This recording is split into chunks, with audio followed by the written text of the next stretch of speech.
It's Thursday, October 26th. I'm Matt Harmon. Welcome to the Yahoo Fantasy Football Show.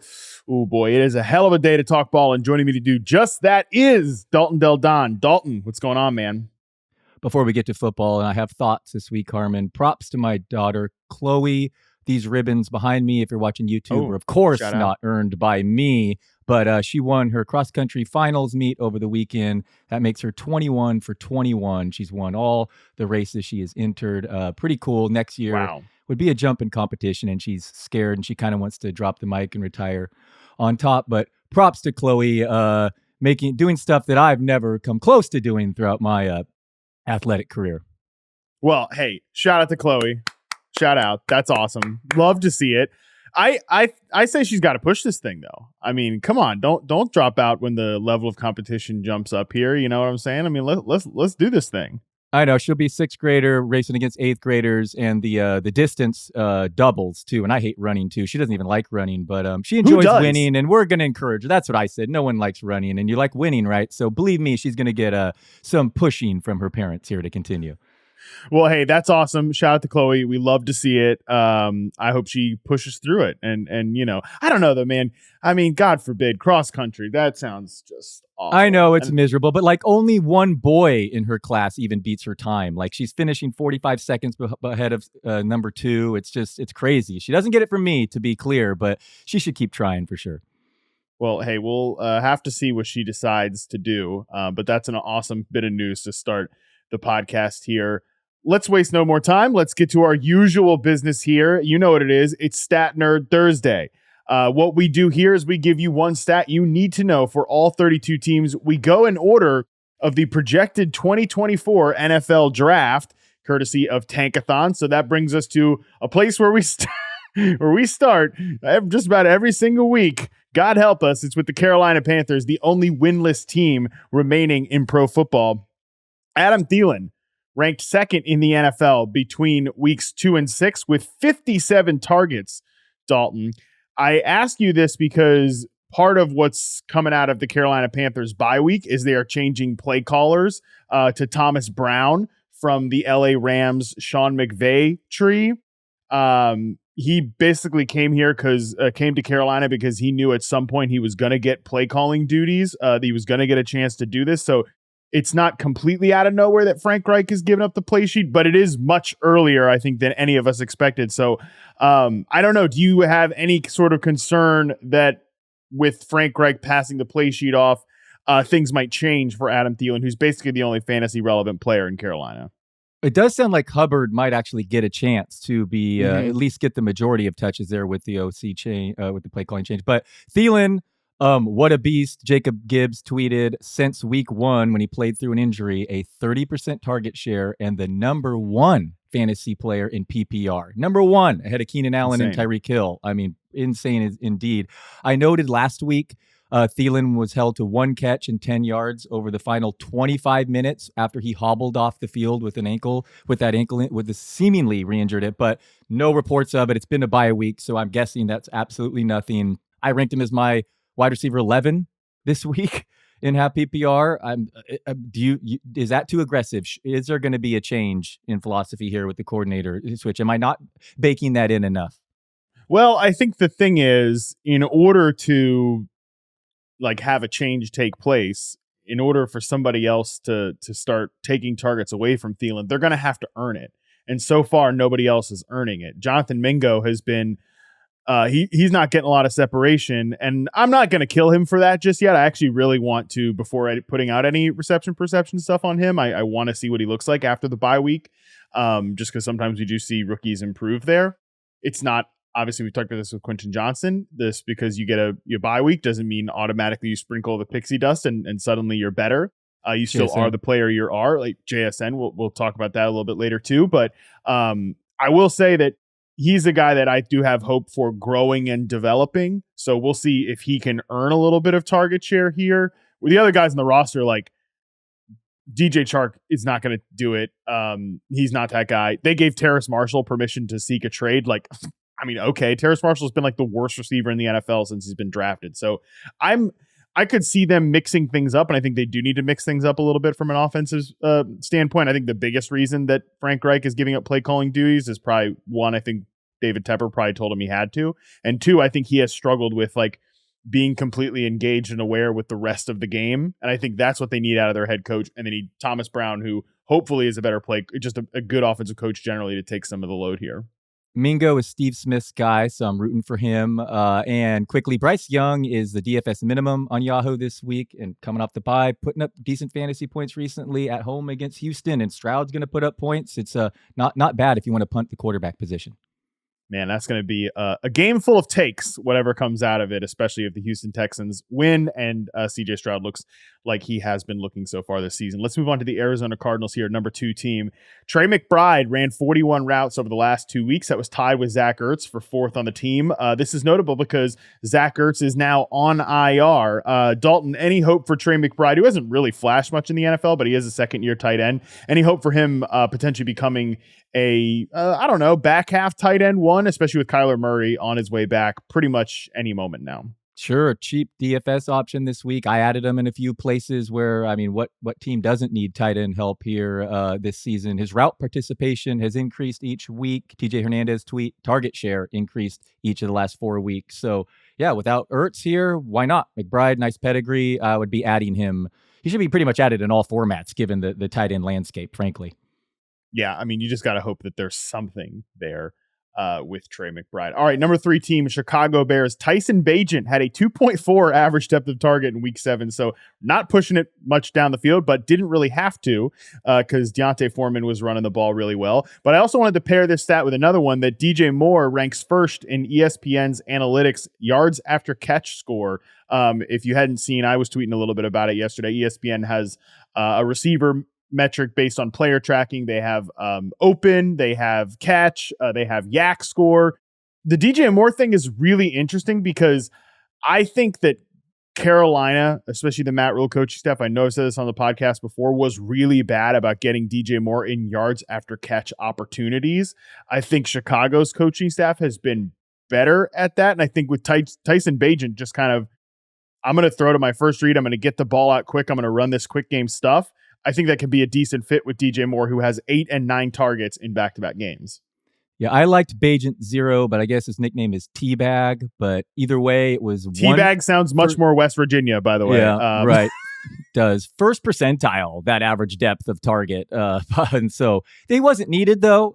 This week's game script might be the exact opposite, playing on the road against a very upset Chargers team, 8.5-point dogs right now. DJ Moore still saw the vast majority of Bagent's pass attempts last week. So I could still start him with confidence in a Sunday night matchup where the volume is going to be there. And then we're all wondering about Roschon Johnson's health after Donta Foreman's impressive performance last week. He made multiple beastly runs to, with his 3 touchdowns. He was impressive last week. But DJ Moore, you don't love what's happening there, but it could be worse. And at least he's seen pretty much 40% of the targets.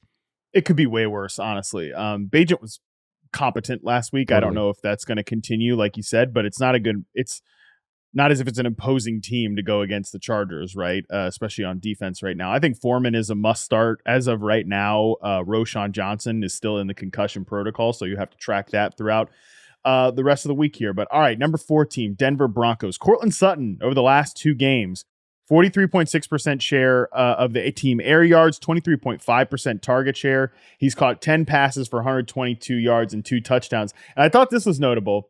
I posted in June when there was a headline that the Broncos had Courtland Sutton studying Michael Thomas's 2019 film in the offseason. I jokingly posted that next to like Courtland Sutton's route chart from 2021. And like he had a 93% success rate on slants in reception perception, and just like posted the thinking, emoji in the offseason. And I looked this up. Actually ended up being relatively decent signal here. Courtland Sutton has 123 of his 351 yards on slants, ins, and shallow crossing routes per fantasy points data. So Courtland Sutton, I just want to note, I think he's having a pretty decent year. I think he's going to remain on this team, and I think Jerry Jeudy probably will get traded. I feel like we're just not because Courtland Sutton at times has been very overrated. I think now he's kind of a little bit underrated here, and I think he's having a nice season. Yeah, he is. It's too bad one of them will be traded because I'd love to just use the zigzag theory here and draft Judy a few rounds later next year because seemingly fantasy managers can't get these two right either of these Enough years. Enough already with these. These two need to break up. Yeah, it's frustrating to let Mims get out there more too. But I'm going to briefly talk about Javonte Williams. Talked about him in my numbers do lie column. He's coming off his best performance last week by far. Season highs in touches, snap rate, routes run, yards per carry after contact. He had a 4-yard touchdown called back by penalty. Leads the league with by far the most touches without a touchdown this year. I think like 25 more than the next most. He's top 3 in avoided tackle and explosive run rates over the last month. Samaje Perine will stay out there in passing downs, and Jaleel McLaughlin isn't going away either. But I think Williams could lead a committee. By the way, every single backfield is sharing touches these days, seemingly. And it's a tough matchup against Kansas City and then a bye. But man, after that bye, I think Williams is gonna be a real nice fantasy asset down the stretch. Yeah, Buffalo, Minnesota, two not really imposing matchups, but I will say this: I wonder if Javonte Williams is going to be a little bit of a game script back in his the rest of the season. Number one, because I don't think they're going to throw him out there in a ton of like passing situations, right? And also, he's not really Sean Payton's guy, and I think Sean Payton's going to want to use a rotation here. While again, it would make sense not to overwork him generally. So I do wonder, obviously 19-17, they beat the Green Bay Packers. That does seem like what I'm imagining is going to be a Javonte Williams game script. I do wonder Kansas City, then Buffalo out of the bye. I mean, we'll see. Buffalo's a weird team. Even Minnesota, they might be like some games where Denver is trailing by quite a bit. Those are fair counters. P. Ryan's 40th in rush yards over expectation, and McLaughlin's super small, but McLaughlin's super awesome too. Like he's way legit and deserves to be on the field too. So those are fair points as far as game script with Williams, who's still recovering from that multi-ligament surgery. This should be no surprise that it's taken him this path this season for Williams, but it's heading in the right direction. Number 5, New York Giants. Tyrod Taylor ranks 9th in adjusted net yards per attempt over the last 2 weeks. Only Josh Allen and Geno Smith have a higher deep throw rate, according to Fantasy Points data, than Tyrod Taylor. My freaking guy, Tyrod Taylor. I included adjusted net yards per attempt because net yards ding you for sacks. And I think this is notable that Tyrod has just been much better straight up playing behind a bad offensive line than Daniel Jones. Yeah, Jalen Hyatt nearly had another long catch last week. Darren Waller's been more involved. I don't know what to tell you. Daniel Jones backers like me and you don't look great. I mean, he's not taking as many sacks. Maybe it's Jones was playing through injury. I don't know. But either way, Tyrod Taylor looks like an upgrade at quarterback right now without question. So I don't expect Danny Dimes to be rushed back anytime soon. Me neither. I don't think they should. I think they got to have a little bit of like, I don't, if I was a Giants fan, thank God I'm not, I would definitely be a little like, maybe we should have just franchise tagged Daniel Jones. And I like Daniel Jones in fantasy. I don't think Daniel Jones is, you're right. Totally, you and I do not think he is like a running for fantasy. Yes. And again, 1,000%, I would probably make the same mistake again because, by the way, it's a mistake. Like, I would take Daniel Jones in the 10th round again because I thought he was going to run, and I didn't think the offensive line would be this non-functional. Because what Tyrod is showing us is that this is actually a pretty decent offense. Like, asterisks on decent because of the pass protection issues, but there is potential with this offense, and Tyrod, I think, is just better equipped to take advantage of that than Daniel Jones is. So pretty alarming stuff. I think if I was a Giants fan, I would not be comfortable with that. Quarterback on the other side of things that does seem to be trending up a little bit. Mac Jones, New England Patriots here, our number 6 team. Mac Jones in week 7 had a 4.1 average depth of target. He threw to his first read on 80% of his passes, according to Fantasy Points data, and had a mere 2.06 time to throw. Dalton, Mac Jones said after the game that there was a lot of like Alabama concepts in the offense this week, which makes sense because that's where Mac Jones played. Bill O'Brien obviously coached there as well. I don't know that I'm going to get super excited about the Patriots offense, but I do think this is the style of attack that they can have success with. And talk about ESPN's analytics, the wide receiver stuff, the Hunter Henry, Juju Smith-Schuster, Devontae Parker, those dudes are like in the basement in terms of like their ability to get open, which matches what reception perception would think as well. And Kendrick Bourne can kind of play, man. He's up much higher, and I've done in-season work on him as well, and he could beat man coverage. So like if they've got Mac Jones playing this style, I think Kendrick Bourne could be like a wide receiver 3, and I am at least intrigued by this Demario Pop Douglas rookie guy they got there out of Liberty. Yeah, Kendrick Bourne's definitely playing better than I expected. And Mac Jones gives you some confidence if you're desperate, need to use him in a super flex this week in Miami. Nice, again, a step in the right direction for the Patriots last week, to be sure. Did you see them try the QB push and then last week after a penalty on the 2-point conversion? And so they got down to like the 1 yard line, maybe even closer, and Trent Brown got injured on the play and they failed to get it. It's just wild how these other teams cannot do it. And I've heard you talk about the term tush push, which I hate writing. So you're a little young here, Harmon, so you may not know, but do you know that was originally called the Bush push? That is from Reggie Bush, when he pushed Matt Leinart in 2005 in that USC Notre Dame game. That's actually the original call. I've heard you this week a couple times refer to it that, but refer to whatever brotherly. What's the other one? Brotherly shove, which okay, I don't like because of exactly what you're saying, which is the Eagles are not they didn't make this up, right? They're not the first ones to do it. They were.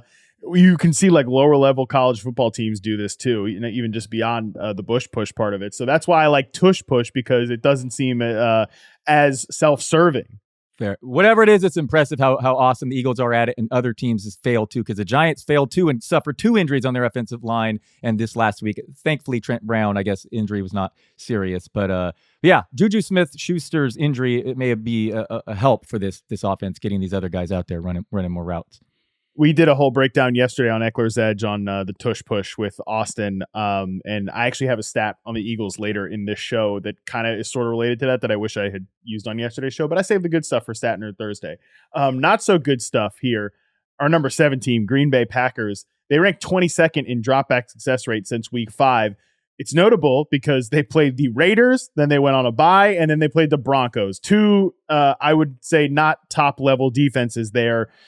There's a lot of issues going on in Green Bay right now. I don't think Jordan Love, I wouldn't say there's been an upward trajectory there. I also would say that it's not all his fault, though.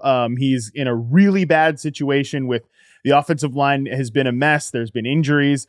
I don't think Christian Watson is a number 1 receiver. And he's kind of ceding targets to these other guys, which kind of proves what I'm saying here. So, and they're so reliant on Aaron Jones, bro, but Aaron Jones is like a aging running back who gets hurt.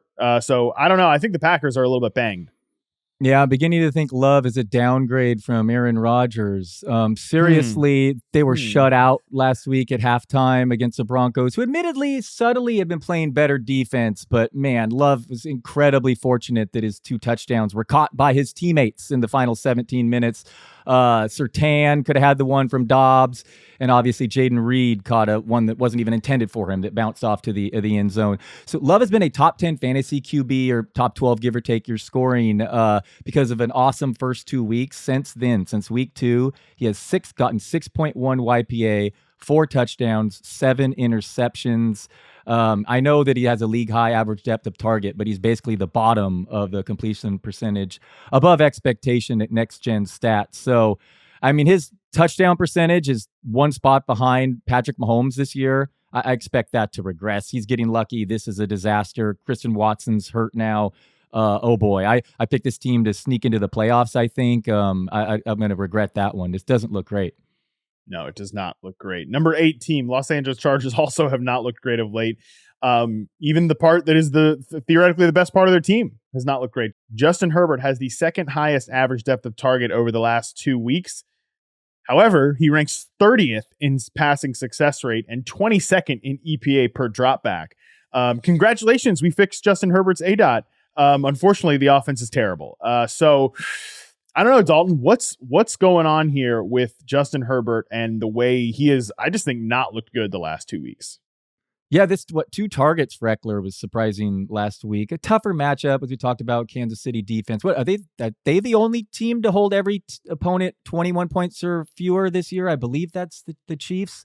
But yeah, Herbert has made some mistakes this year. Fantasy-wise, he's still paying the bills, but man, if there's a get-right spot Sunday night in prime time against the Bears coming off a big win, it appears to be a favorable one then. But yeah, it hasn't been great. Eckler will bounce back. He got off to slow starts before, get his ankle healthier. We all expect some big numbers coming from him probably soon. Yeah, I think Eckler will end up being fine. I think they have to start running the ball better because their offensive line, although this is a problem too in run blocking as well, but they've got a little bit of issues on the right side of that offensive line from a pass protection standpoint. And Herbert, the reason there's a gap between his success rate and his EPA is he's not taking a lot of sacks. He's at least like not converting pressures to sacks, but there's just a real problem in terms of like playmakers in this offense once again. I mean, I think Josh Palmer is a fine player, but like he's probably a 3, and now he's kind of having to play as your top outside guy. And they want Quentin Johnston to break out as their X receiver, and he's just not ready to play X receiver in the NFL right now. But Palmer's not that guy, and Keenan Allen's not going to be that guy either. So it's a real issue. And two receivers went right after Johnston, Addison, and I'm blanking, but Zay Flowers. There you go. Yeah. So that hasn't aged well so far for the Chargers there. Number 9 team, Tennessee Titans. Malik Willis in week 6 had a 46.5% pressure rate over expected, according to Fantasy Points data. Apparently, Dalton, the Tennessee Titans are going to have a 2-quarterback system here if Ryan Tannehill cannot go. Will Levis is reportedly the favorite to start, but we're going to see both quarterbacks. I'm kind of raising my eyebrow at this. Number one, because like we just don't see 2 quarterbacks play very often. This reads to me like either A, Mike Vrabel is trying to pull a fast one on us and like, ooh, yeah, we might use 2 quarterbacks, and then Will Levis plays the entire game. Or if they do use 2 quarterbacks, it's like going to be a small package of plays with Malik Willis. I tend to agree with you. I expect Levis at this point to get the vast majority of the snaps. This is against an Atlanta team allowing the second fewest fantasy points to running backs this season as well there. So they may need to rely on their quarterback more than usual, although I'd still expect a healthy dose of Henry. So yeah, this is not ideal for fantasy managers with D-Hop. And it's going to be an ugly game. The Falcons played a 1-possession game no matter what, if they're favored by if they would ever be favored heavily, which they won't be. But Arthur Smith is what a roller coaster it is watching that team weekly. But I don't know. This one I held my nose against the spread and took the Titans just because Falcons coming off a win. But why would you? Who would back the Titans here? Not I. I'll say that. Yeah. What's the over under on this game? I mean, my God, it could be 13-10. It is 36. 36. Woof. 36. I'll take the under. All right. That's Number 10 team, New Orleans Saints. This one comes in from Jared Smalla. Chris Olave's target share without Alvin Kamara, weeks 1 to 3, 30.8%. Olave's target share with Kamara, weeks 4 to 7, is 21.1%. I've seen other people point out like the air yards are actually kind of the same. Well, that's because Derek Carr averaged 29 pass attempts per game in weeks 1 to 3. He's averaged 42 pass attempts per game in weeks 4 to 7. I actually quote tweeted this earlier this week and said that having Alvin Kamara, a running back known for his receiving work, as the running back for a Derek Carr offense, Derek Carr, who is like addicted to checking down, it's like as if you were to take a pack of cigs and like put them on a smoker's bedside table every morning, like even if he wanted to quit, there's no chance. He's screwed at the moment the day begins, because I don't know if you've watched the film on that game. I mean, what a disgusting performance from Derek Carr. Like, number one, the performative stuff, like yelling at his teammates. There's actually a highlight from the Jags like mic'd up segment where you catch Derek Carr yelling at Chris Olave on that one play where he quit on the route, like run or go or whatever. And Trayvon Walker's like, it wasn't there, Derek. Like the Jaguars are making fun of him for this stuff. Like Derek Carr's literally hitting his back foot. The receivers haven't even broken on their routes yet, and he's checking the ball down to Kamara. It's like non-functional nonsense. And now, of course, since all of this, Chris Olave has been arrested for speeding. Yeah, I was going to say that. Yeah, I know Derek Carr seems like the nicest guy off the field, but this combined with his highlight package of throws inside the 10 last year, which was just an utter disaster. It's bad. Alvin Kamara, it's just funny, for most of his career, just the most efficient back in the league, but didn't get the volume. And now he's getting like the craziest volume you'll ever see. When you count, targets are worth whatever, 2.4 carries or whatever. And now he's not as explosive as he once was. But boy, it's paying the fantasy bills for sure. Yeah, Olave our one of our stats should be pulled over at going 70 in a 35 mile per hour zone. Probably will be fine to play this week, but something worth checking on. And it's wild that Olave's been a fantasy disappointment with Michael Thomas having one touchdown and staying healthy like that, or even not like Juwan Johnson stealing touchdowns either. It's like it's really a disappointment. Yeah, a lot of those air yards or prayer yards. You want to say he's a buy low in fantasy, but frankly, I think Chris Olave is going to join that long list of round 2 fantasy receivers like Waddle, Higgins, Devontae Smith, Calvin Ridley that are just flat out not going to live up to expectations. Yeah, I think I trend towards he is a buy low, but man, I mean, Carr has been that bad. Like in terms of non-obvious awful quarterback performances, like ones where you don't look at the box score and it's like, wow, this guy completed like 30% of his passes and like he threw 3 picks. In terms of like non-obvious box scores, that's one of the worst quarterback performances I've ever seen. And no one expected this, but the nerd stats say that Andy Dalton last year to Carr this year, just dramatic downgrade, like dramatic. Yeah, I think Derek Carr is just kind of cooked, which is tough because they signed him to a long-term extension. All right, speaking of which, Derek Carr's former team, number 11, the Las Vegas Raiders, Michael Mayer ran a route on 48% of the dropbacks. That was still tied, and he tied for third in target share with 8.9%. So 48% was, behind the big three, obviously, in this offense, and Devontae and Jacoby Myers and Josh Jacobs. So the Raiders got smoked against the Bears, which is obviously pretty embarrassing. But if you picked up Mike Mayer last week, maybe your expectations were a little high. No, my expectations were high, but I wouldn't freak out just as a result of the bad box score. Don't freak out for disappointed if you listen to people like me. It's not a shock after hyping him last week to have the tight end disappoint immediately afterward. I would go back to the well this week. Monday night indoors against the Lions defense, allowing the second most fantasy points to the position. You said the participation was still there last week. Hopefully Jimmy G returns. I don't think Hoyer starts either way. And O'Connell threw a TD right away. So I think the quarterback position will be an upgrade. They might be getting killed by that Lions team upset returning home. So I really actually like the setup for Mayer. And Jacoby Myers, can we just give an appreciation to how much this guy's balling? 7th in red zone targets this year. I linked to you in my column, you saying the most underrated player in the one of the most underrated receivers this year. He out-targeted Devontae Adams last week, even despite the squeaky wheel narrative when Adams was complaining. I mean, it is crazy. He's seen a 32% first read target rate, despite Adams ranking 4th in the league in first read target rate. There's only one first read per play, guy. I mean, it's insane. They're combining for like 90% of them. So it's crazy. He's still like the wide receiver 20 in expert consensus rank. Last I looked for this week, people are not buying.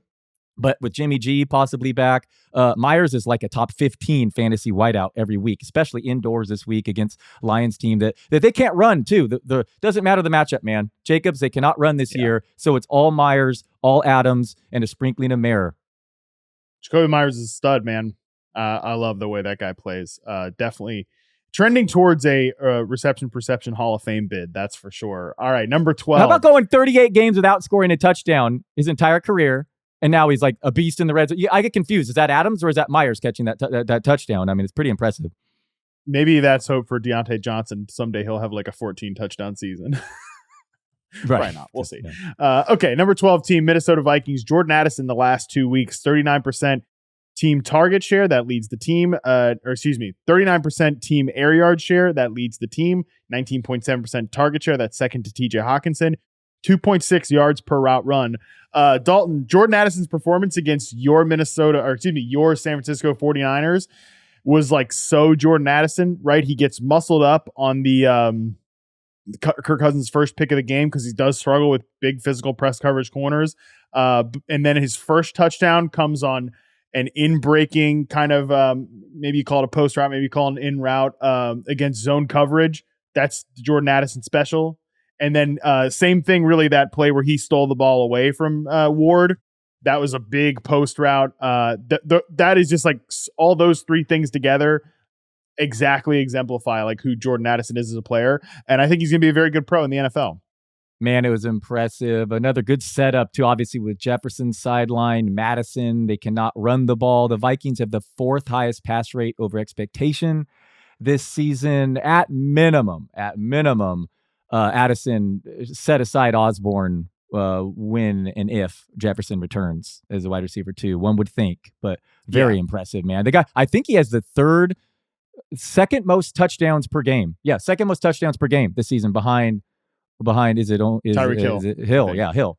Yeah, second most touchdowns receptions per game this season the rookie has. It's good stuff.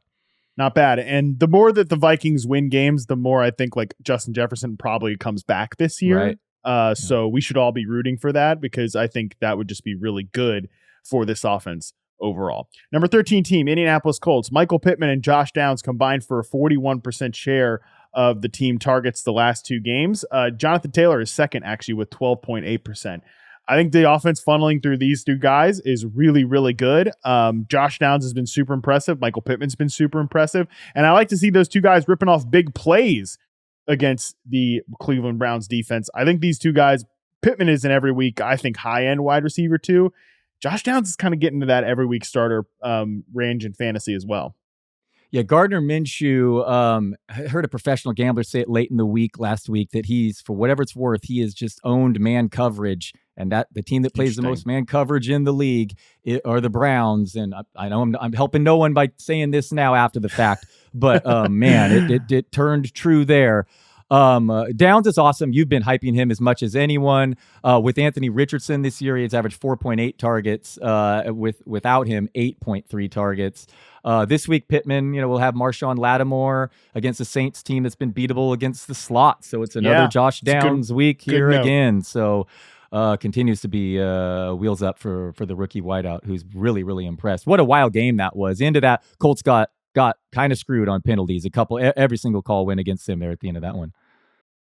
The Colts will probably do more to get like Michael Pittman layup targets and like routes away from Marshawn Lattimore than the Jags did with Calvin Ridley. But obviously that's going to be in people's mind. But Pittman doesn't play like pure X receiver, whereas Calvin Ridley's the pure X in that offense. So there could be some plays where like Alec Pierce is running wind sprints against Marshawn Lattimore. So if I'm trying to talk myself into still starting Pittman, I think that's probably the story I'm telling myself, but it is a really good note that Downs should have a very favorable matchup, like regardless. So I really like the way he sets up this week. All right. Number 14 team here, Washington Commanders, Sam Howell. Let's update the counter. He is now on pace for 97 sacks. Dalton, I'm not talking about anything else with the Commanders on this show the rest of the season until this problem is fixed. Yeah, it's a disaster. Brian Robinson's losing too many touches of Chris Rodriguez. Terry McLaurin went without a red zone target all season to back-to-back looks inside the 20 last week. Made a sick catch where he hit a legal hit, nearly concussed, but he wasn't. He's awesome. Just keep feeding him. But yeah, I hear you. There's just too many sacks. I can't remember. Maybe Lord Reeves said it was some stat that basically a sack, it cuts your chances of scoring a touchdown on that drive by a third. Wow. I've been trying to find like a stat like that too. Because it's just, you're 3 times more likely to score a touchdown on drives you don't take a sack, and twice as times more likely to score, period. It's something like that. Yes. Dude, it's such a bad, awful like setup, man. And it's horrible. It's tough. It's really tough. I'm looking right now. There's another stat that I wanted to include here. Well, at least they face the Eagles this week, so. Oh yeah, that'll be great. By the way, their secondary doesn't have nightmares of AJ Brown ripping them up last time they got together. Ryan McChrystal had this note as well. He's from Sharp Football Stats too.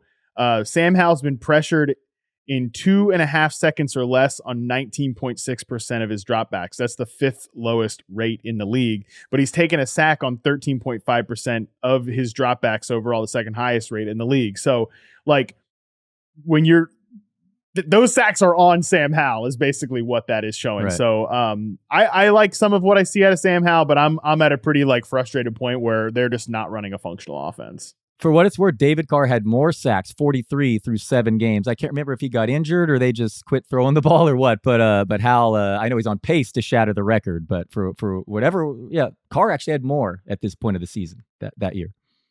What year was that? That was the that was his rookie. That was his rookie season, 2002. Yeah. He did play and start all 16 games. Yeah. So he slowed down though. Yeah, Fresno State. Yeah. Fresno's finest. Yes. Okay. As I like to call it. Number 15, LA Rams. Let's talk their running backs here. Darrell Henderson in week 7, 58% of the snaps, 58% of the carries, 34% of the routes, 2 targets on those routes. Royce Freeman, meanwhile, 41.9% of the snaps, 38.7% of the carries, and 18.8% of the routes, 0 targets. So it looks like Henderson is the guy heading into week 8. How does that make you feel? Yeah, at least McVay told us. I was an idiot and I blew some fab on Evans, but at least he let us know before game time where this was going. So, Harmon, you took a shot at me. I heard you earlier this week in a pod for saying that I talked Survivor on this podcast. And frankly, It's just been, I've been reluctant. I've just here or there just mentioned it offhandedly a little bit there. I've spared you here, but that actually ends now. Sorry, you're going to have to hear just maybe a brief minute here talking about the Rams. So in my $9.3 million pool here, I thought that about 70% of the pool is going to be on the Seahawks. And I have a few entries here. So I thought game theory, you throw one off them with that many on the pool. But boy, was it a tough week to do that. And I came down to the Ravens and the Rams. And I let the London angle kind of sway me a little too much there. But boy, the AFC killing the NFC angle is the one that I should have been mostly paying attention to. Anyway, went with the Rams here. And I've repeatedly say, when a lot of money's on the line or my Niners in the Super Bowl or something, the way I hate to lose the most is missed kicks or the refs. And let me tell you, Harmon, both of those happened this Sunday. So Bill Maher would have been better kicking this week than Brett Maher. Yeah, that joke works better in print. But the dude missed 2 field goals. One would have put them up 10 points with 4 minutes to go in the third quarter. He also missed an extra point. But instead, the miss resulted, and he shanked that second one. The miss resulted in a Steelers 5-play drive for a touchdown, changed absolutely everything. I had already, accepted defeat. And then I don't know if you saw this, but Kenny Pickett slipped on 4th down trying to end the game on a sneak. Clearly was short by the naked eye. The ref rules him a first down. There's 2 minutes and 8 seconds left, so it's not the 2-minute warning. Can't automatically call the challenge.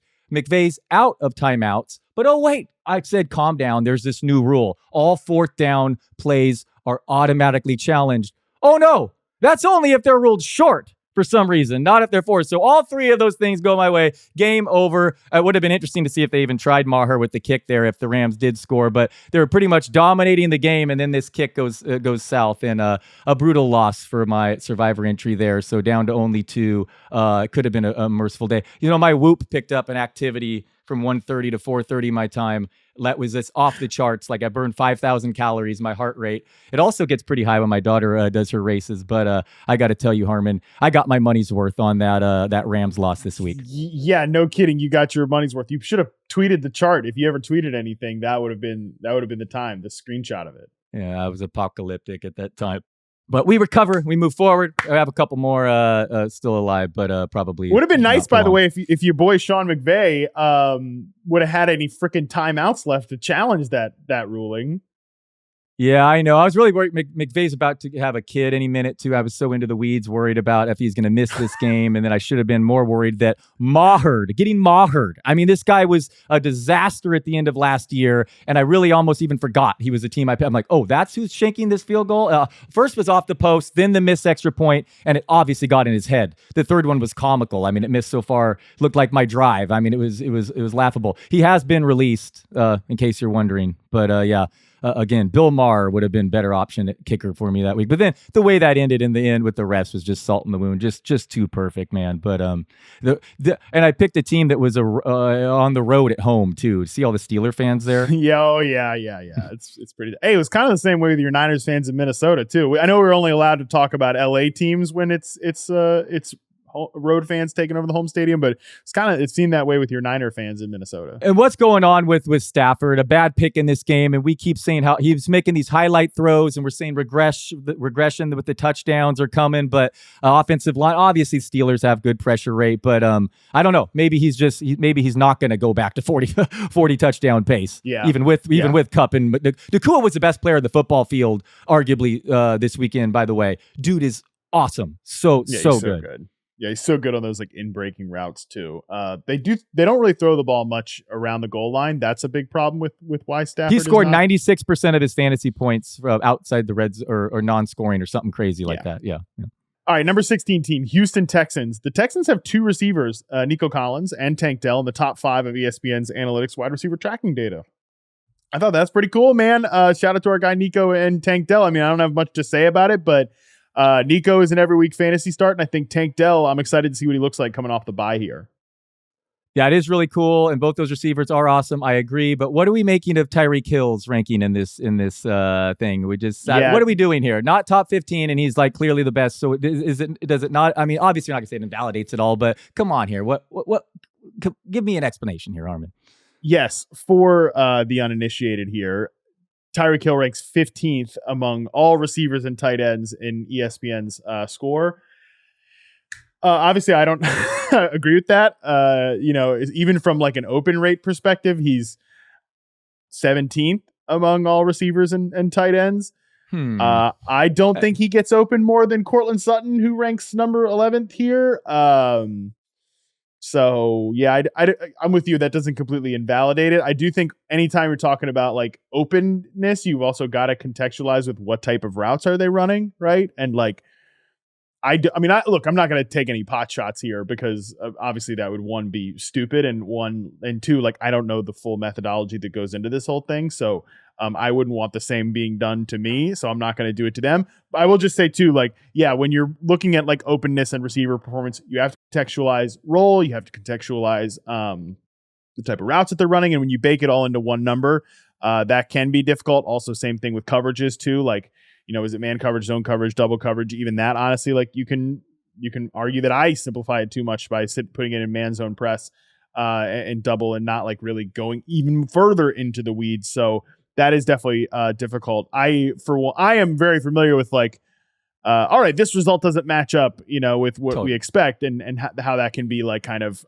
confusing. But that one's so glaring. I had to bring it up to you, though. I see him beat the double team on that. Yeah. I know you say no one's double team, but on that Sunday night, he just beat that double team for a touchdown. Well, I didn't say no one's double team. Rarely. Sorry. Yeah. It's a little rare. The guys that do get it a good bit, obviously, are Tyreek Hill. So yeah, I mean that one definitely caught my eye as well. I struggle to think that a lot of these players that are ahead of him are really, really good at football, but I would struggle. Ayuk, right? He likes our guy Ayuk. So 99. Hey, listen, that validates the entire process. He leads the NFL in open rate. I should just keep 99. my mouth shut and then highlighted that one for sure. But quickly on the day in Houston, glad to see Tank Dell back practicing. Huge addition there. But curious to see the target distribution between him and Collins over the second half of the season. Same. All right, number 17 team, New York Jets. Garrett Wilson, weeks 5 and 6. 32% target share, 0.29 targets per route run, which is really high. All we care about, Dalton, in this offense is let's get Breece Hall the football and let's get Garrett Wilson the football. And I think we are at a place where that is going to be reality. 100%. Hall hopefully is unleashed here. And Giants had allowed 100 rushing yards in every single game before last week. So I think the second most rushing yards per game to the running back position. So yeah, just feed Breece Hall, man. I have him ranked aggressively. I think my running back 4 this week. So yeah, absolutely. It's Breece Hall time now. Number 18 team, Cincinnati Bengals. Joe Burrow's yards per attempt by week. 2.6, 5.4, 5.3, 5.5, 6.9, and 5.3. I'm a little concerned that there are 2 outliers here. One, the week 1 disaster against Cleveland, but also the 6.9, which isn't even that high against the Arizona Cardinals. I'm hoping that a Burrow off the bye effect, it just trickles down to this entire offense because there were a lot of people like smashing analysts for like, oh, you said you were so panicked about the Bengals and then when they beat the Arizona Cardinals and Burrow put up a big performance and Chase put up a big performance, but a lot of the same concerns looked present the week after that. So I'm hoping that after the bye, those concerns are erased. Yeah, and that the 1 week where he did get the okay YPA came a 60-yard pass to Chase, although of course it counts. So it's concerning for sure, although we did see him move around quite a bit the last 2 games before the bye, and my 49ers are struggling to get to the quarterback. I mean, it's odd, and some stats suggest regression should lead to more sacks, but really, they're going to be on a short week now. But Nick Bosa more focused on his modeling career than his football career. Now he's gotten paid. It's actually alarmingly low sack rate, like 3.5 sacks the last 11 games or something. He's getting a ton of double teams and the pressure rate is there and whatnot. But that stat is not been there for him. And off the bye, Chase, Higgins may be both healthy. Could be a fun one. The Niners are definitely going to be, upset off back-to-back losses returning home. So this should be a good one. And Burrow, if nothing else, should have a lot of attempts. I believe the Niners have the second most pass attempts opponents have against them this year. And of course, Cincinnati can't run on anyone with Mixon these days. Number 19 team, Tampa Bay Buccaneers. We're skipping them for Thursday Night Football. Number 20, Atlanta Falcons. Desmond Ridder, last 3 games has just a 3.3% sack rate. That has gotten a little bit better in this Falcons offense, which it's trickled into the pass attempts, which have been up the last 3 weeks because they're not getting drilled into the dirt here with Desmond Ridder. So I will give Ridder credit for that, even though, my God, the red zone turnovers are so brutal. It's like, yeah, it's a real big problem for the offense, but at least he's gotten better about not taking sacks. He was good passing last week too, but dude, there's not a player in the league looser with the football. He lost 3 fumbles last week, turned a sure touchdown into a touchback. Like, I'm sorry, like that after losing losing 2 fumbles, how are you that nonchalant carrying the ball there with not expecting someone behind you at the goal line? Like, it's just, I'm sorry, that it's insane to turn a touchdown into a touchback the other way. I mean, it's crazy, but anyway. Your frustration is matched by Arthur Smith's, by the way, who clearly is that was awesome. Yeah, I thought he was gonna like just get on a rocket ship and blast himself off planet Earth with that. But then again, this is the quarterback they've chosen to ride with, so I don't have a lot of sympathy for my guy Arthur Smith. Nice to see Bijan Robinson, I believe, back practicing and should be good to go. And Kyle Pitts made a terrific one-handed catch last week and made the game's biggest play to set up the game-winning touchdown. So nice to see him continue to contribute. All right, number 21 team, skip for Thursday Night Football. Obviously, we're going to go with the Buffalo Bills, skip for Thursday Night Football there. So number 22, Dallas Cowboys. Dak Prescott, yards per attempt by week, 6, 6.7, 6.2, 7.7, 6.4, and 9.1. Started the new trend before the bye, or what do we expect for Dak Prescott in this passing offense after having his best yards per attempt prior to the bye against the LA Chargers? Yeah, they play much better at home. The Rams aren't bad defense. I think they've still allowed just 1 touchdown to a wide receiver all season. Expect Ferguson to hit pay dirt one of these games. And Cowboys, I don't know, I expect this one to be relatively close. The Rams keep it maybe closer than some expect. But Pollard, is he going to start scoring touchdowns, or are we just going to keep calling for aggression until the season ends? Yeah, I think we're at a point where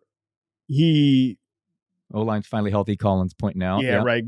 Yeah, finally healthy. Zach Martin's been playing through injury. There's been issues there. That could help Tony Pollard out. I also think the farther and farther he gets away from breaking his damn leg probably will help.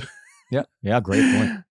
So we'll see. But also, I do think like we're not going to see the same level of efficiency with him as when we did before, like because he's getting more volume. And I think that is a real thing. I don't think it like means he's toast or anything or that he can't be a lead back, but I do think that's going to be a persistent part of it.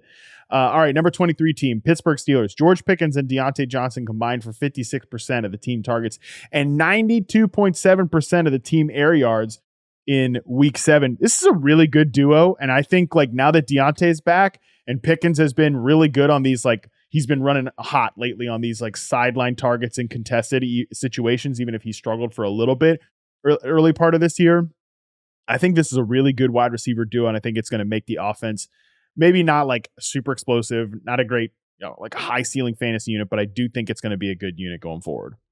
Yeah, again, coming off a tough matchup last week against the Rams team, stingy against receivers, but both got production. Both also committed 15-yard taunting penalties pretty funnily, including Johnson's negated a long pass interference penalty too, or offset, I should say. Classic. That is classic Deontay Johnson. By the way, there are Steelers fans like, Mike Tomlin's not disciplining these guys. He's like buying it. It's like, yo, dude, I know you old farts like want him to be hard on these young guys and whatever, but like maybe know that Mike Tomlin knows what he's talking about here. Okay. Like shut up. I was driving me nuts on seeing some of that on Twitter, but yeah, you're right. It was funny.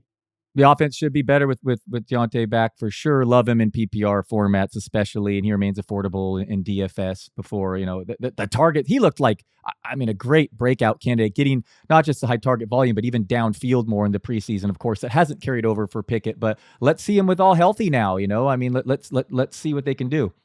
And this is a decent matchup. What do you make of Jacksonville this week? I know they've been a little bit more they've been tougher in the slot, but Johnson's not there. Do you have any preference of Pickens versus Deontay in this particular matchup, Harmon? No, I don't know that I do. I think I give I think I give a slight lean to Johnson, but I bet I will do the hedge ranking where I have these guys very close to each other. But and they just are so different too. That's another thing. They're so different in the way that they win, right? Like very, very different players, which I think is good and complementary for the offense, but it makes it tough to project because you're right. The Jags can be beaten in the slot, but like Allen Robinson's their slot receiver, and like he's just not going to command a ton of targets at this point. No. Number 24 team, Cleveland Browns. This one comes in from our buddy Jacob Gibbs. Cleveland Browns running back usage following Jerome Ford's Week 7 injury. Snap rate, 63% for Pierre Strong, 34% for Kareem Hunt. Rush attempts, 8 for Strong, 5 for Hunt. Do you put any stock into this, or do we need to note that Kareem Hunt was also banged up going into this game as well? By the way, PJ Walker is going to start at quarterback against the Seahawks this week. Kevin Stefanski announced that while we were taping.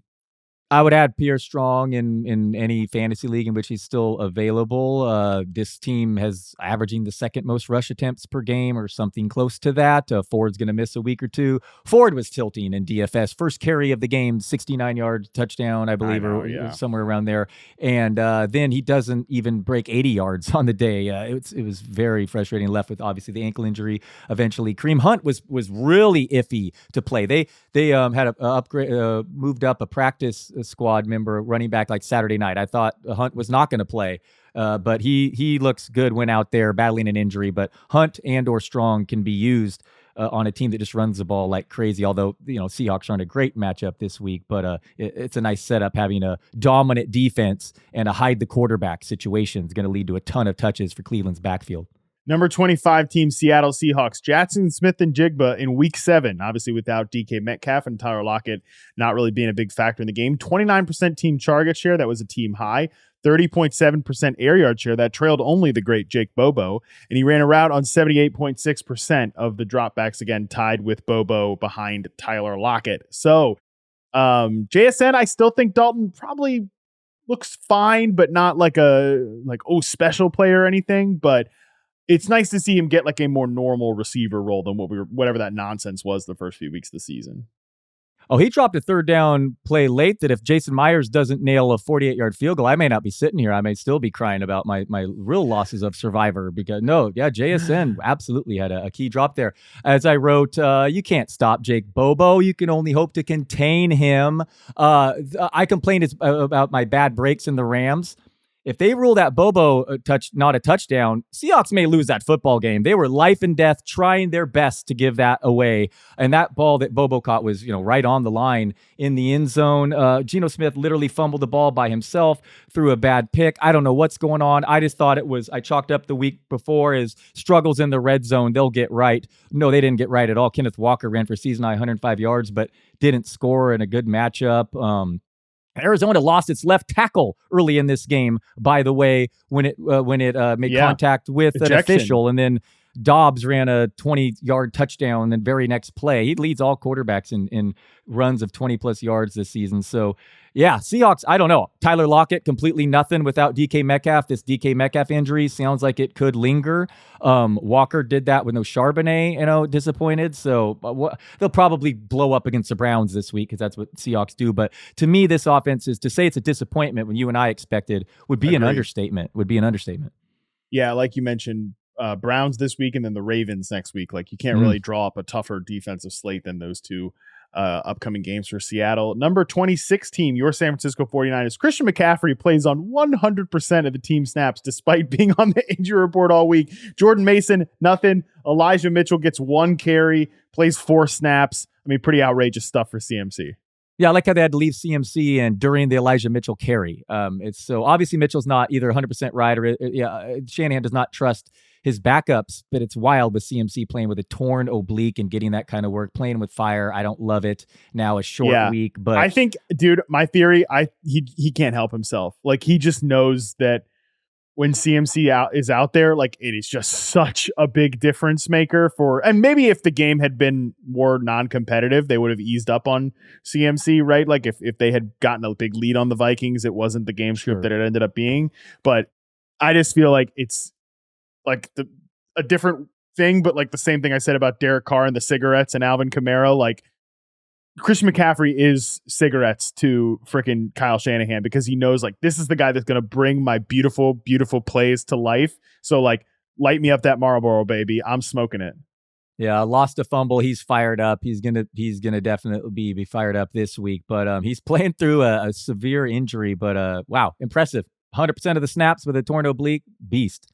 All right, number 27 team, Jacksonville Jaguars. You mentioned them a little bit earlier, so we don't have to linger too long here. But Jaguars ranked 25th in overall pass rate this year, which I think has been a surprise to a lot of people. But it's because Travis Etienne has been cooking, and their defense is 7th in EPA per play and 6th in success rate allowed. Like the run game and the defense has been much better for Jacksonville than many people expected. And I think that's been a big reason why their passing offense has been mostly Christian Kirk and Trevor Lawrence disappointment in fantasy, Calvin Ridley different disappointment in fantasy, although we kind of talked that to death on the Tuesday pod.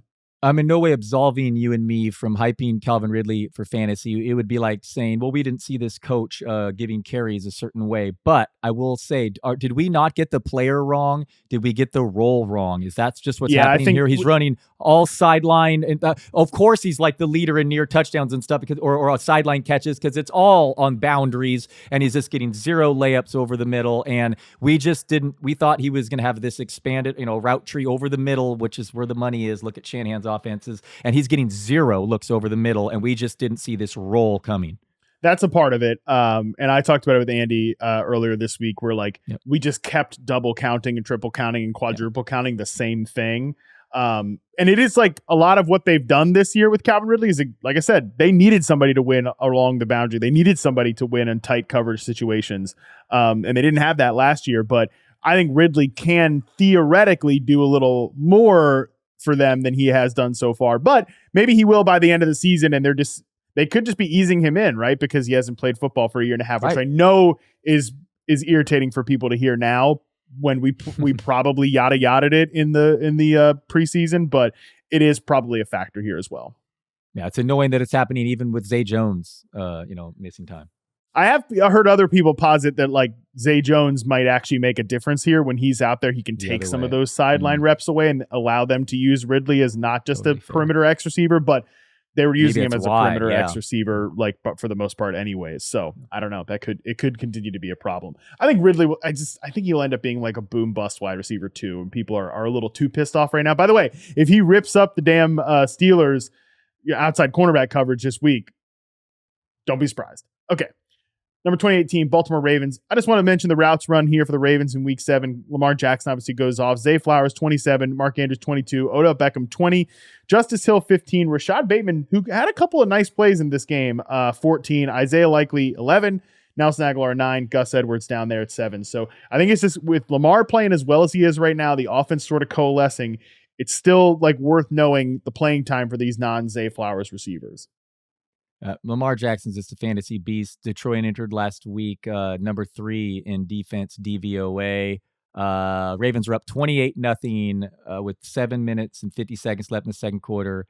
Outgained the Lions 325 yards to 13. Just a crazy butt whooping.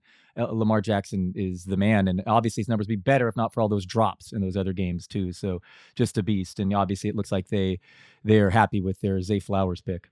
Number 29 team, Detroit Lions. Jared Goff ranks 24th in adjusted net yards per attempt in week number 7. Just a blip or anything to be concerned about here? Just a blip. And on one hand, you're kind of nervous leaving in those Campbell leaving in all those players. On the other hand, you enjoyed all that garbage time. I mean, all the targets, Amon-Ra and Gibbs getting the workload. That's huge here too. Goff is always going to have some home road splits, but he's played well enough outdoors for me lately that I'm willing to not worry too much against an outing against Baltimore brought their A+ game and the Lions are winning. Rocks. So yeah, it is what it is. I'm not worried about that at all for the Lions. Also not worried about Raheem Mostert for our number 30 team, Miami Dolphins. Raheem Mostert in week 7, 52% of the snaps, 75% of the carries, ran a route on 31% of the dropbacks. They got smoked by the Eagles. It is a little concerning that the Dolphins haven't really been able to hang with good teams so far, but they've been beating the crap out of bad teams. But still, I think Raheem Mostert, Jeff Wilson didn't make an impact at all in his return off IR. I think Raheem Mostert still has like a locked in every week fantasy starter. Yeah, thoughts on him in DFS? I'm considering writing him up for a building block. I believe he's the second highest salary among running backs in Yahoo. The Patriots are allowing the fewest yards per carry in the NFL this season, but Mostert was the number 2 fantasy back when he was in New England week 2. Should get the carries in. Favorites game script should work well here for Miami. So, are you bullish on him as a top 3 back this week, or would you spend your salary elsewhere in DFS? Top 3 seems a little rich just because I'm this whole trend with Miami and not hanging with. I mean, even against the Patriots, like good performance for Mostert, but not a great like blow the doors off it as they have against some of these bad teams back in week 2. So I'd probably be a little less bullish about him as a top 3 play on the slate. Okay. All right. Interesting. Yeah. No, Patriots can play defense sometimes, man. Mm-hmm. Yeah, they can, especially when their offense is competent. And like we said at the top here, the offense maybe be a little bit more competent in this kind of like quick strike approach with Mac Jones there. All right, number 31 team, Kansas City Chiefs. Our weekly Rashee Rice check-in in week 7. Rice ran a route on 55.6% of the dropbacks. He only had a 13.6% target share, but I think critically played 60% of his snaps outside. And I've been saying this, Dalton, with Justin Watson out of the mix here. That's good news because I want to see more of Rashee Rice playing outside receiver, not just kind of like slants from the slot over the middle. Yeah, you said a season high in routes last week with Justin Watson out. The rookie is tied for 10th among all receivers in red zone targets this season. Get this, Harmon. Rice ranks top 10 in yards per route run this year. Sky Moore, Kadarius Toney, Marquez Valdez-Scantling are all outside the top 85 with Patrick Mahomes throwing to them. Justin Ross was recently arrested. Can you imagine if Travis Kelce actually got injured too? I mean, the upside here is crazy for Rice. He's 72nd among receivers in target share, 4th in target rate. So put differently, he's run the 96th most routes in the league, but has been targeted at a top 5 rate when on the field for those routes. I mean, yes, the efficiency stats will drop some when there's more volume, obviously, but dude has Patrick Mahomes looking at an expanded role second half here. Top 20 fantasy wideout is within his range of outcomes here over the rest of the season.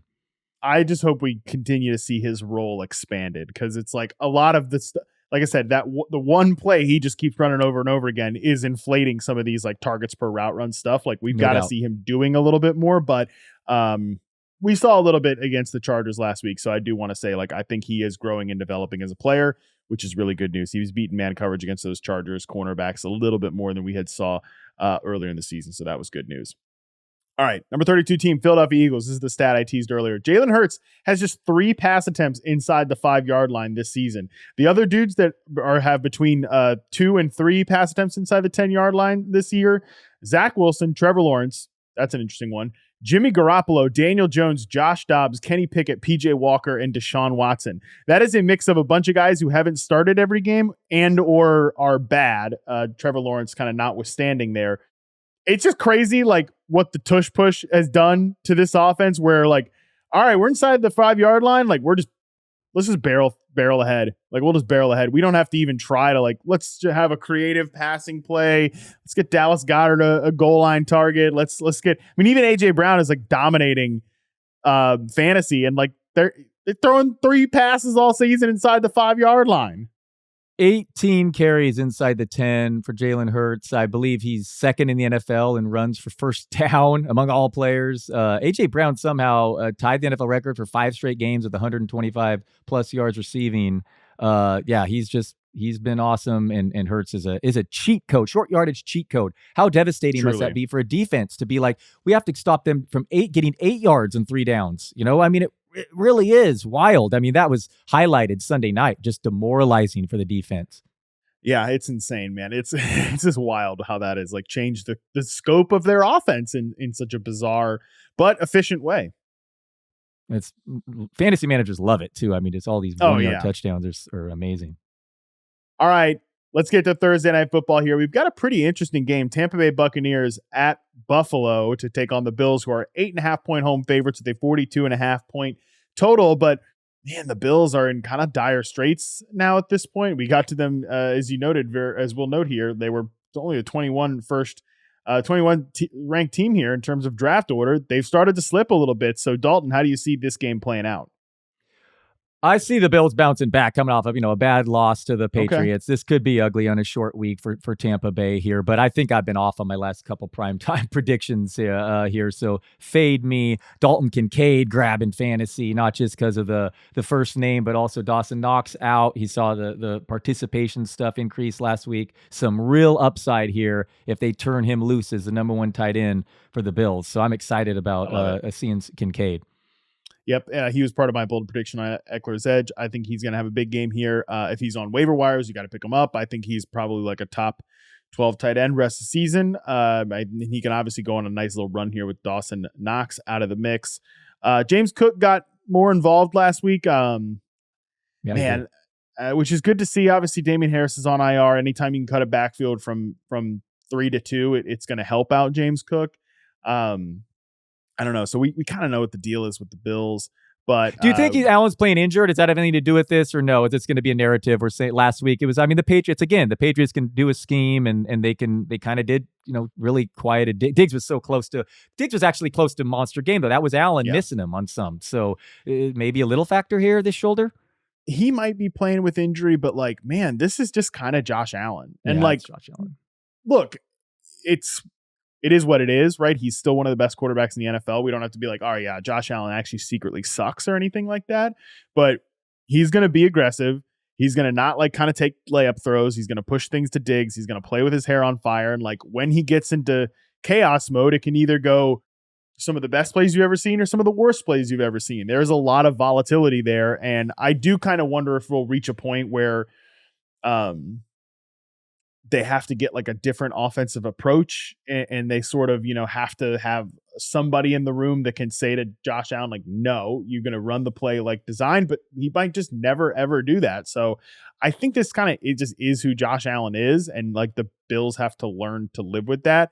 The tough part is that on the other end, and we can transition into the Bucs here, this Bills defense is and going to be a huge problem all season long because of these injuries that they had. I think it might trend into being just a bad defense. Von Miller barely playing, coming off this torn ACL. Tre'Davious White obviously out for the year. Matt Milano out. Jones out. It's just a really tough unit. Their linebacker core is weak, and their cornerback room is very inexperienced and green too. So Teron Johnson's a good nickel player, but having to play more true traditional cornerback, I could see Mike Evans having an absolute eruption game here. Interesting. My guy Gabe Dave, I was going to say, is due for a touchdown. So boom or bust. I'm sorry, touchdown dependent. That guy. He's due for one here. Evans is playing awesome. I feel like a get right game for the Bills defense, though. A Florida team coming to play Buffalo on Thursday night. But Mayfield's a gamer playing through injuries, and Evans has been awesome. And hopefully Godwin's up for this. One thing we can probably agree on is Rachaad White is likely not going to have much success running the ball. No. But Evans, I could see it. I could see it. He's been playing well for the most part this season. So what are you saying here? You're taking the points then? It sounds like you like the I think Bucs I think I might be taking the points here with the Bucs. Listen, if I say that, I don't know. I'm gonna be out in the back half this week. I'm not gonna be on FFL with doing some personal real life stuff this week. So okay. There's a chance I might not even watch this game. And if I'm sitting here saying I'm taking the points and it's a friggin' Baker Mayfield team, I'm like I'm like the least Baker Mayfield guy on planet Earth. Pretty good. Maybe I should just not watch this game. Bills have as many losses this season as they had all of last year, but they bounce back here. Let's go Dalton Kincaid, big night. That of which we can agree on.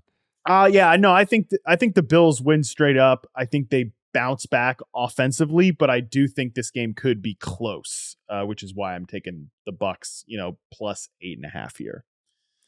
Good stuff, Harmon. Always love talking ball with you, man. All right. Well, that is going to do it for us today. Hell of a show. Dalton, you're the man as always. Shout out to Chloe again. One more time. Shout out. Thank you, man. Appreciate it. Yeah. And good luck on your Survivor this week. You can talk about it anytime. I just got to talk about you behind your back on episodes where you're not here. We do the same to Andy. So, I got to treat everybody with equal disrespect and talk about you behind your back. firm but fair, and I love it, and I will be out of it soon enough. So trust me, it won't be much more. It won't be much more talk. But yeah, that was a rough one last week. But my Niners loss was it took a back seat to that ugly Rams stuff. Later, man. That is a true man of dedication right there. All right, tomorrow we set the stage for Week 8 with the games you need to binge, stream, and skip. James Coe is joining me for that. What is this? Nice. A crossover episode? Oh, yeah. Until then, we're out.